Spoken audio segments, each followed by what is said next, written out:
Assalamualaikum warahmatullahi wabarakatuh. Selamat datang teman-teman di channel Sinau Data ID. Pada video kali ini kita akan melanjutkan masih sama mengenai topik tipe data pada Python. Di mana di video kali ini kita sudah memasuki tipe data yang terakhir dalam pembahasan tipe data Python, yakni dictionary. Gitu. Oke, kurang lebih gambaran atau contoh ya pembuatan dictionary pada Python kurang lebih seperti ini, teman-teman, seperti contoh.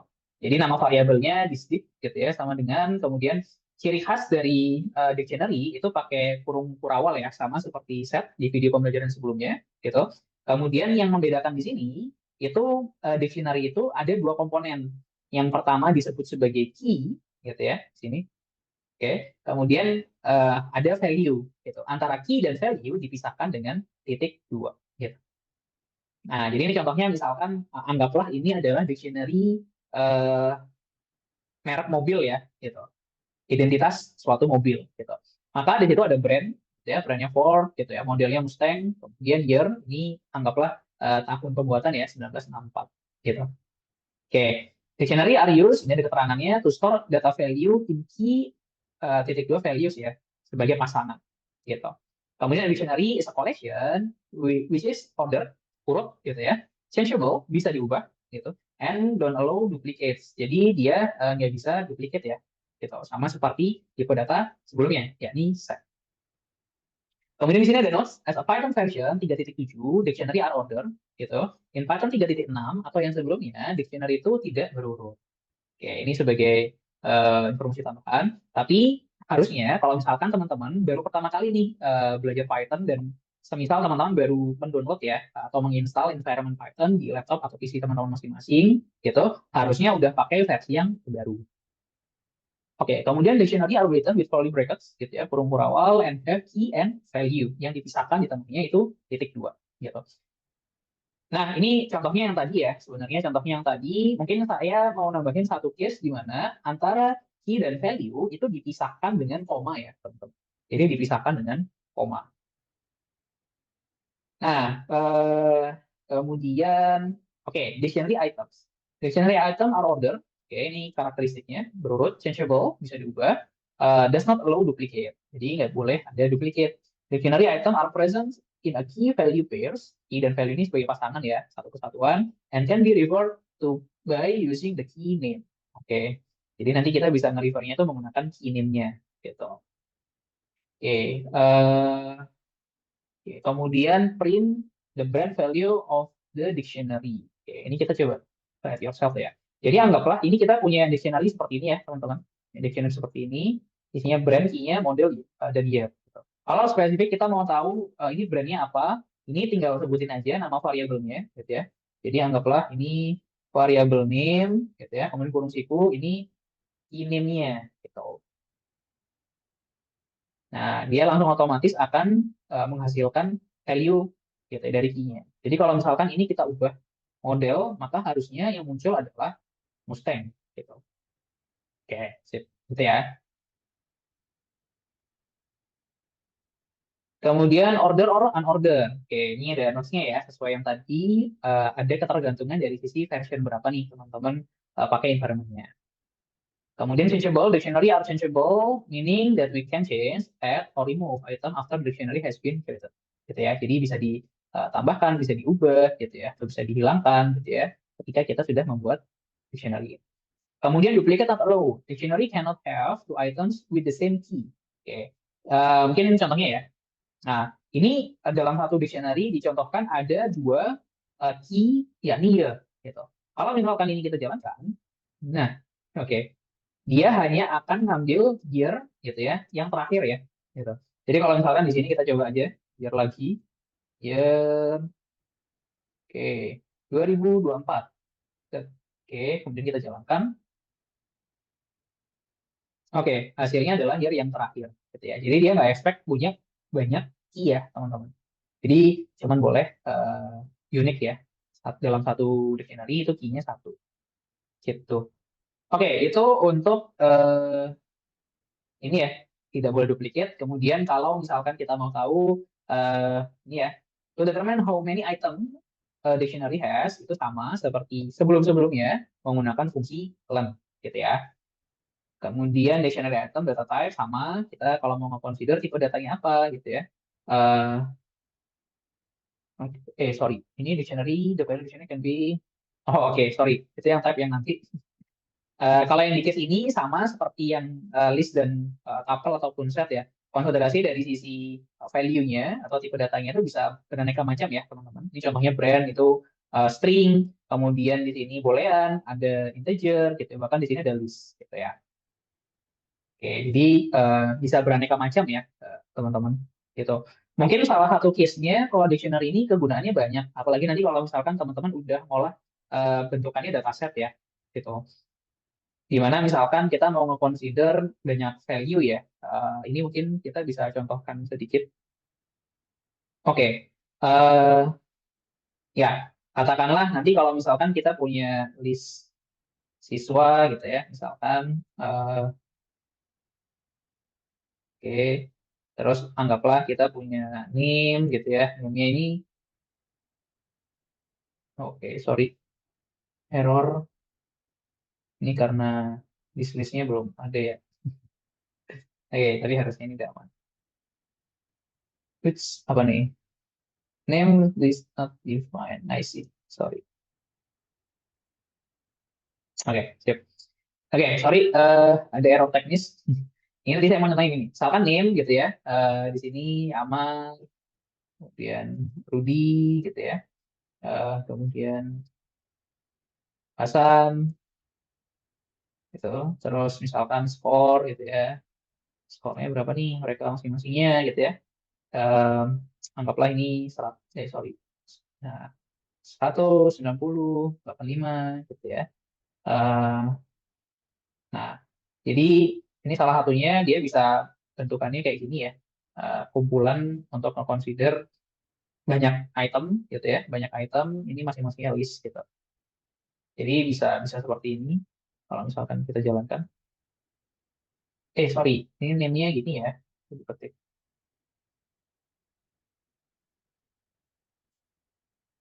Oke, save. Oke, jadi ini kalau misalkan kita coba di siswa, di siswa. Oke, seperti ini. Kalau kita mau spesifik ambil name, bisa seperti ini. Gitu. Terus kalau mau spesifik ngambil skor, ya bisa gini ya. Oke, sip. Kita lanjut. Oke, terus kalau mau tahu type ya, sorry kalau mau type. Kalau mau tahu tipe datanya bisa pakai ini ya, type gitu. Jadi ketika kita ngebuat, kemudian di sini kita kayak input ini ya, kita tuliskan di scriptnya type, kemudian dimasukkan variable dictionary-nya. Harusnya ini akan consider ini ya, munculin kelas sama dengan kelasnya dictionary.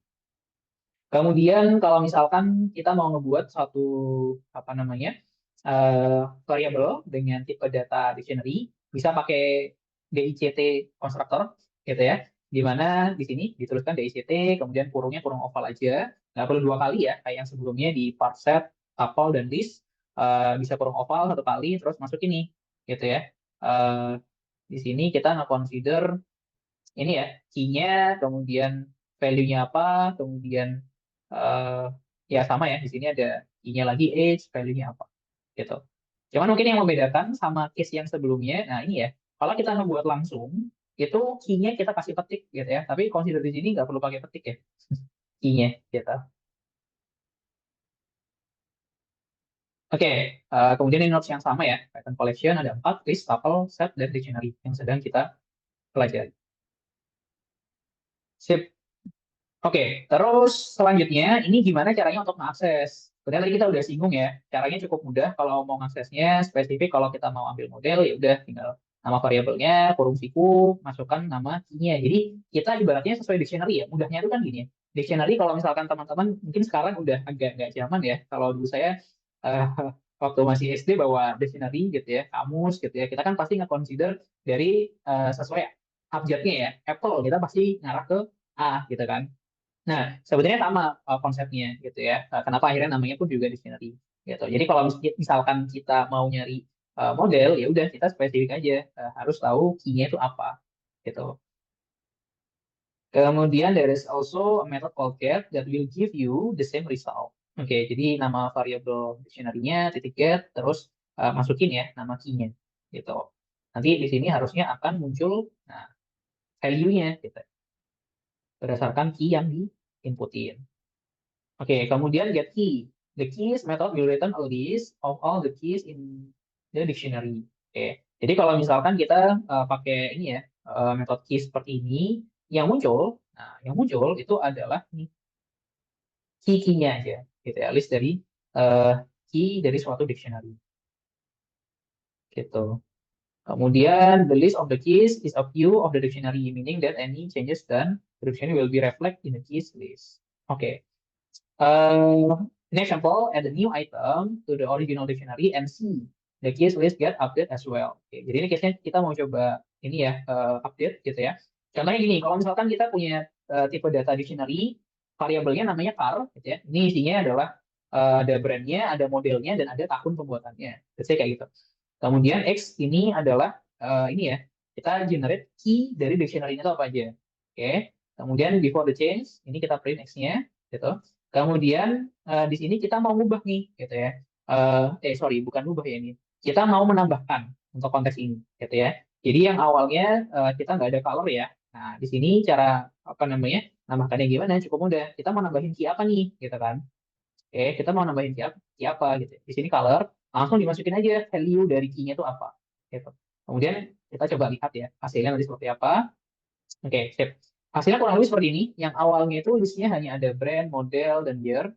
Nanti kalau misalkan sudah ditambahkan, jadi ini ibaratnya menambahkan key gitu, or additional key gitu ya. Dia langsung otomatis ke reflect gitu. Jika kalau misalkan ini kita print car, kemudian kita jalankan, nah dia udah otomatis ke reflect salah satu key-nya yang baru itu adalah color gitu. Save. Oke, kemudian get values kalau mau dapetin value-nya gimana? Kalau tadi adalah key-nya ya.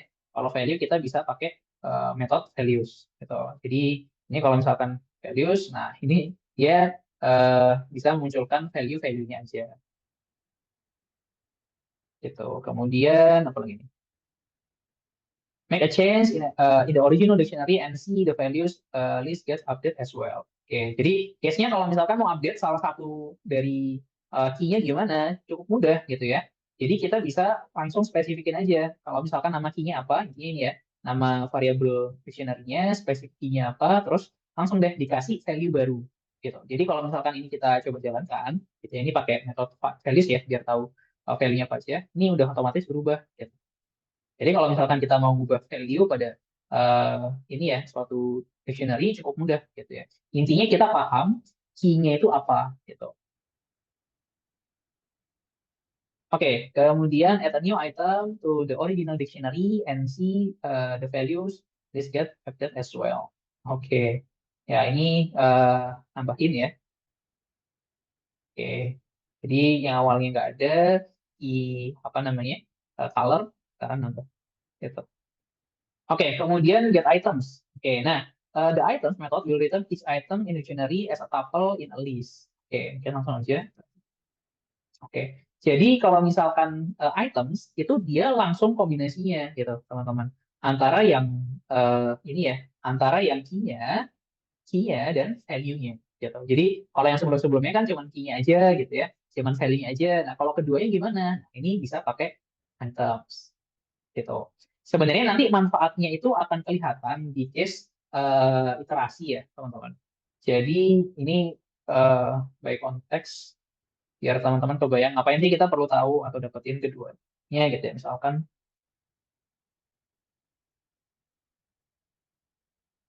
oke.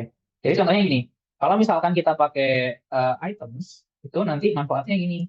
Jadi kita bisa dapetin for key, values in gitu ya. This, oke. Kemudian ini bisa print, sorry, ini key, oke, key,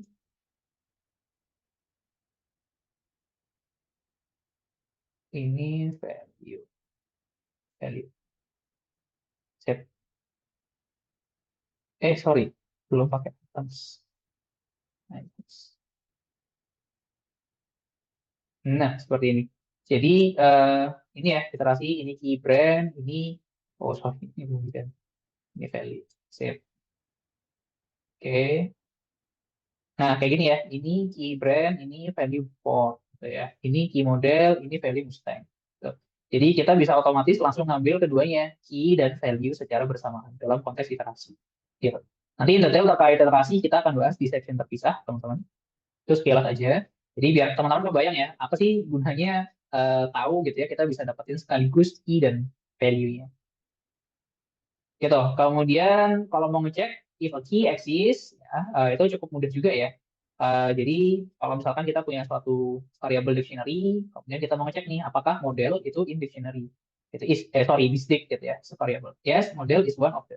Kalau ada maka print gitu ya. Dan jawabannya ada ya, karena model itu memang part dari sisi key-nya si variable bisdict ini.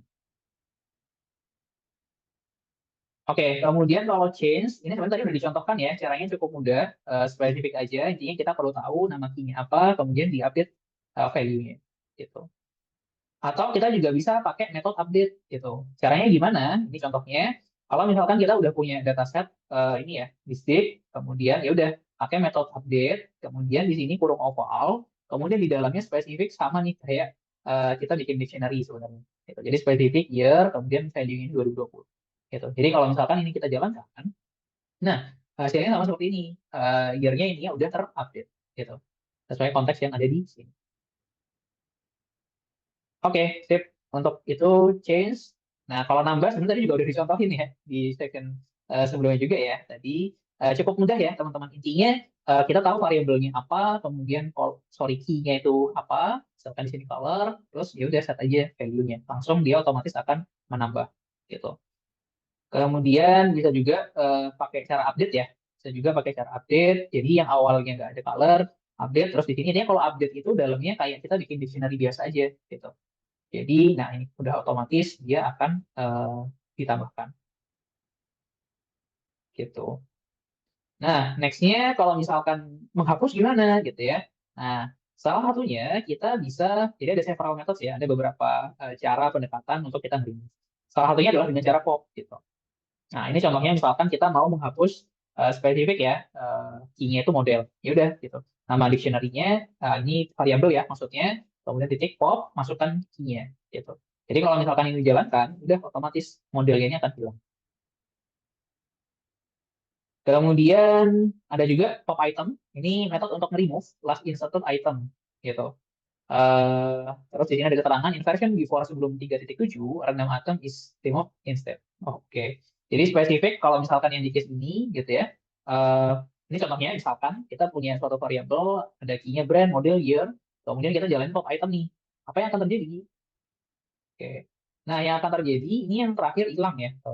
Yang terakhir hilang gitu ya. Last inserted gitu ya. Jadi keywordnya di sini last inserted.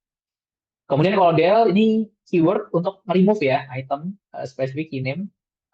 Jadi spesifik misalkan del terus spesifik kita mau ngilangin model gitu ya. Jadi nama variabelnya spesifikin aja key-nya apa. Ini juga otomatis hilang gitu si modelnya ya. Jadi tinggal sisa brand dan ya. Oke, terus the del keyword can also delete the dictionary completely. Jadi sama sebenarnya.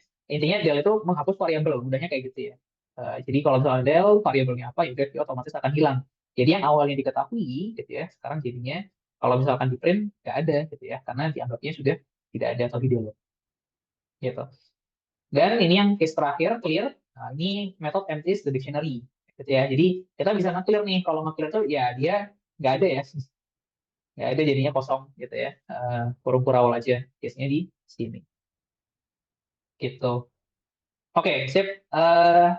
Ini yang selanjutnya sebenarnya terkait loop dictionary, copy, nested gitu ya, nested dictionary. Saya rasa untuk fundamental dictionary-nya sudah cukup gitu ya. Tapi teman-teman kalau misalkan ingin mempelajari lebih detail untuk tiap-tiap section yang belum terbahas ya di video pembelajaran ini, saya sangat encourage untuk coba gitu ya dipelajari satu demi satu gitu. Oke, agar tidak terlalu panjang, saya cukupkan video pembelajaran ini, dan ini merupakan video pembelajaran untuk sesi tipe data yang terakhir ya, teman-teman. Jadi untuk session ini, alhamdulillah kita udah tuntas ya, membahas sampai part dictionary. Oke, mungkin itu aja teman-teman. Semoga video pembelajaran ini bermanfaat. Sampai jumpa di video pembelajaran selanjutnya. Terima kasih.